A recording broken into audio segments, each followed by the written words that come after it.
Dan kita masuk pada bab ke-66, bab abwalil ibil wad dawabi wal ghanami wa marabidhiha. Bab tentang kencing onta dan kencing hewan-hewan berkaki empat, kemudian kencing kambing, dan juga tentang kandang-kandang kambing. Kemudian kata Imam Al-Bukhari, wa shalla Abu Musa fi daril barid wasirqin wal bariyatu ila jambihi. Dan Abu Musa radhiyallahu anhu salat di Darul Barid. Darul Barid, Al-Barid maksudnya tempat yang terletak di lokasi penghujung suatu kota. Dahulu di situ utusan-utusan mampir di situ. Ya, sehingga disebut dengan Darul Barid. Dan di lokasi tersebut Abu Musa Al-Asy'ari radhiyallahu anhu salat, sementara di sekitar dia ada sirqin. Sirqin itu adalah kotoran-kotoran dawab, yaitu kotoran misalnya hewan-hewan ya. Wal bariyatu ila jambihi, demikian juga sementara ada tanah lapang di sampingnya. Faqala ha huna wa thamma sawaun. Kata beliau, saya salat di sini di tempat yang di sekitarnya ada kotoran-kotoran hewan, atau saya salat di tanah lapang, sama saja, kata beliau radhiyallahu taala anhu. Di antara dalil yang dibawakan oleh Imam Al-Bukhari adalah hadis tentang kisah dibunuhnya salah seorang penggembala onta Nabi sallallahu alaihi wasallam. Hadisnya sebagai berikut. Qala haddatsana Sulaiman bin Harb. Kata Imam Al-Bukhari telah menyampaikan kepada kami Sulaiman bin Harb. Qala haddatsana Hammad bin Zaid an Ayyub an Abi Kilabah an Anasin, dari Abu Kilabah rahimahullah, dari Anas bin Malik radhiyallahu anhu qala, beliau berkata, qadima unasun min Uqlin aw Urainah, datang sekelompok orang dari suku Uql atau dari suku Urainah. Dalam sebagian riwayat Uql wa Urainah, dari dua suku Uql dan suku Urainah. Dalam sebagian riwayat disebutkan Urainah 3 orang, Uql 4 orang. Ya, ada yang mengatakan 8 orang. Jadi mereka sekitar 7 atau 8 orang. Mereka datang ke kota Madinah. Fajtawul Madinah. Lantas mereka tidak cocok tinggal di Madinah. Apakah tidak cocok karena cuacanya? Ya, orang tinggal di kota Madinah dahulu pasti kena demam. Hummal Madinah. Seperti ibarat kita zaman sekarang kalau orang ke Papua pasti kena malaria. Ya, di Madinah dulu terkenal dengan demam namanya Hummal Madinah, demam kota Madinah. Orang yang tidak biasa ke sana, kalau main ke sana terkena demam. Sampai akhirnya Nabi SAW berdoa agar Allah memindahkan demam tersebut ke Al-Juhfah.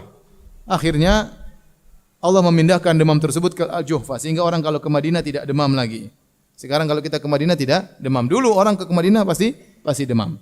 Nah, mereka ini ijtawul Madinah. Ada penafsiran mereka tidak cocok dengan cuacanya sehingga demam. Ada yang mengatakan mereka tidak cocok dengan makanan yang ada di kota Madinah. Fa amarahumun Nabi sallallahu alaihi wasallam biliqahin. Dan mereka ini masuk Islam. Mereka belajar di Madinah, namun mereka tidak kuat tinggal di kota Madinah. Akhirnya mereka sakit. Maka Nabi sallallahu alaihi wasallam memerintahkan mereka untuk menyusuli onta-onta Nabi. Liqah jamak dari luqhah, yaitu onta yang punya susu. Itu onta betina yang susunya lagi ada ya. Tinggal diperah susunya. Maka Nabi menyuruh mereka untuk menyusuli onta-onta Nabi, wa an yashrabu min abwaliha wa albaniha, dan agar mereka minum dari kencing onta-onta tersebut dan dari susu onta-onta tersebut. Fantalaqu, maka mereka pun pergi menyusul onta-onta Nabi. Falamma sahhu, akhirnya mereka sampai kepada onta-onta. Kemudian mereka minum susunya, mereka minum air kencingnya. Tatkala mereka sehat, qatalu ra'iyan Nabi sallallahu alaihi wasallam. Mereka akhirnya bunuh penggembala onta tersebut. Penggembala onta tersebut disebutkan namanya Yasar, namanya Yasar. Salah seorang budak kemudian masuk Islam, dibebaskan oleh Nabi sallallahu alaihi wasallam, ditugaskan oleh Nabi untuk menggembalakan menggembalakan onta-onta Nabi. Ternyata dia dibunuh. Oleh orang-orang tadi. Sudah dikasih disembuhkan dengan minum kencing dan susu onta, penggembalanya dibunuh. Wastaqun na'am, kemudian mereka bawa lari onta-onta tersebut. Salah seorang dari penggembala kabur, berhasil lolos. Faja'al khabaru fi awwalin nahar. Maka ternyata di pagi hari sudah sampai kabar kepada Nabi tentang kejadian tersebut. Fa ba'atha fi athari, maka Nabi mengirim utusan untuk mencari jejak mereka. Ahli membaca jejak disuruh mencari. Ada disebutkan 20 orang dikirim oleh Nabi sallallahu alaihi wasallam. Ada yang mengatakan dikirim oleh Sa'id bin Zaid atau yang lainnya. Intinya mereka mencari para perompak tersebut.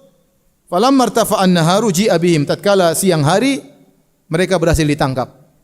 Didatangkan kepada Nabi sallallahu alaihi wasallam. Fa amara faqata aydiyahum, maka Nabi perintahkan agar dipotong tangan-tangan mereka, wa arjulahum, dan dipotong kaki-kaki mereka, wa sumirat a'yunuhum, kemudian mata mereka dibuka dan dikasih paku di mata mereka, disiksa. Wa ulqu fil harrah, lantas mereka dilemparkan di atas batu-batu yang panas di bawah terik matahari. Yastasqun, mereka minta minum, fala yusqaun, dan mereka tidak dikasih minum. Qala Abu Kilabah rahimahullah mengomentari, fa haula'i saraku wa qatalu wa kafaru ba'da imanihim wa harabullaha wa rasulah. Mereka ini orang-orang mencuri, membunuh, mereka murtad dan mereka memerangi Allah dan Rasulnya.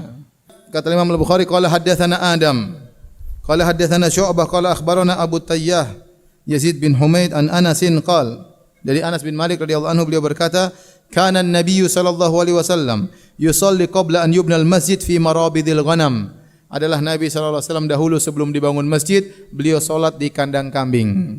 Bab ma yaqa'u minan najasat fis samni wal ma. Bab tentang najis yang jatuh di minyak atau air. Wa qala Az-Zuhri, berkata Az-Zuhri rahimahullahu taala, la ba'sa bil ma lam yughayyirhu ta'mun aw rihun aw launun. Tidak mengapa air selama tidak terubah rasanya atau terubah baunya atau terubah warnanya. Air tersebut tetap suci. Boleh untuk berwudu, boleh untuk mandi, boleh. Itu maksud dari perkataan Az-Zuhri. Wa qala Hammad, berkata Hammad, la ba'sa birishil maitah. Kata Hammad, tidak mengapa dengan rish itu bulu dari bangkai. Bangkai najis, tapi menurut dia bulunya enggak. Misalnya ada bangkai burung jatuh mati, bulunya kalau diambil tidak najis menurut Hammad. Karena, dan ini pendapat yang kuat, karena bulu tersebut tidak ada darah padanya. Yang menyebabkan suatu menjadi najis itu karena darah. Kalau darah tersimpan di dalamnya maka menjadi najis. Oleh karenanya kalau ada hewan mati tidak disembelih, hewan tersebut najis. Bangkai jadi najis. Kenapa? Karena darahnya tidak keluar. Berbeda hewan kalau kita sembelih darahnya keluar, maka sudah tidak najis lagi. Nah, bulu bangkai yang najis, bulunya tidak najis. Bulunya tidak najis. Demikian juga waqala Zuhri fi idhamil mauta nahwal fil wa ghairihi. Demikian juga Az-Zuhri berpendapat tentang tulang-tulang hewan-hewan yang bangkai seperti gajah dan yang lainnya. Kata beliau, adraktu nasan min salafil ulama yamtasituna biha. Aku mendapati orang-orang dari para salaf, min salafil ulama, para salafus saleh dari kalangan para ulama, mereka sisiran dengan tulang-tulang tersebut. Jadi tulang hewan yang sudah kering mereka gunakan untuk sisir. Wa yaddahinuna fiha la yarawna bihi ba'san, dan bahkan mereka menggunakan minyak ya di tulang-tulang tersebut dan mereka memandang itu tidak mengapa. Qala Ibnu Sirin wa Ibrahim An-Nakhai wala ba'sa bi tijaratil aj. Tidak mengapa jual beli gading gajah. Qala haddatsana Ismail. Qala haddatsani Malik an Ibn Shihab an Ubaidillah bin Abdullah bin Utbah bin Mas'ud an Ibni Abbas an Maimunah zaujin Nabi sallallahu alaihi wasallam, istri Nabi sallallahu alaihi wasallam. Anna Rasulullah sallallahu alaihi wasallam su'ila an fa'ratin saqatat fi samnin. Nabi ditanya tentang tikus jatuh di samen. Samen itu minyak.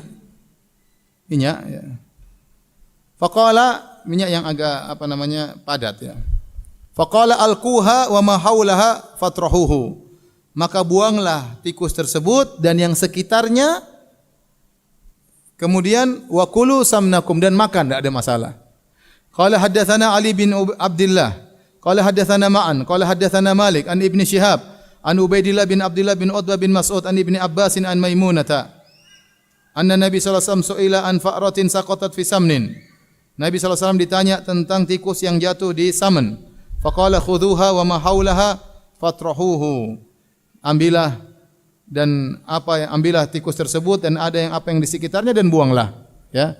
Berarti yang sekitarnya sisanya dimakan. Adapun tikus dan ada sekitarnya buang, sisanya dimakan karena tidak terkena najis. Taib, hadis berikutnya qala haddatsana Ahmad bin Muhammad qala akhbarana Abdullah qala akhbarana Ma'mar an Hammam bin Munabbih an Abi Hurairah an Nabi sallallahu alaihi wasallam. Dari Nabi sallallahu alaihi wasallam beliau bersabda, "Kullu kalmin yuklamuhu al-muslimu fi sabilillah takunu yaumal qiyamati ka hay'atiha idh tu'inat tafajjaru daman al-launu launu dam wal arfu arful misik."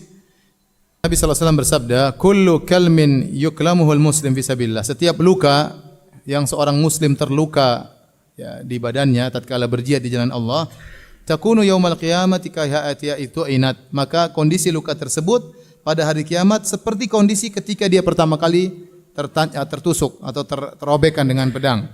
Kondisinya akan luka pada hari kiamat kelak. Tafajjaru daman, keluar darah dari luka tersebut. Akan tapi kata Nabi, al-launu launu dam, maka warnanya warna darah, wal arfu arful misik, dan baunya bau minyak kasturi.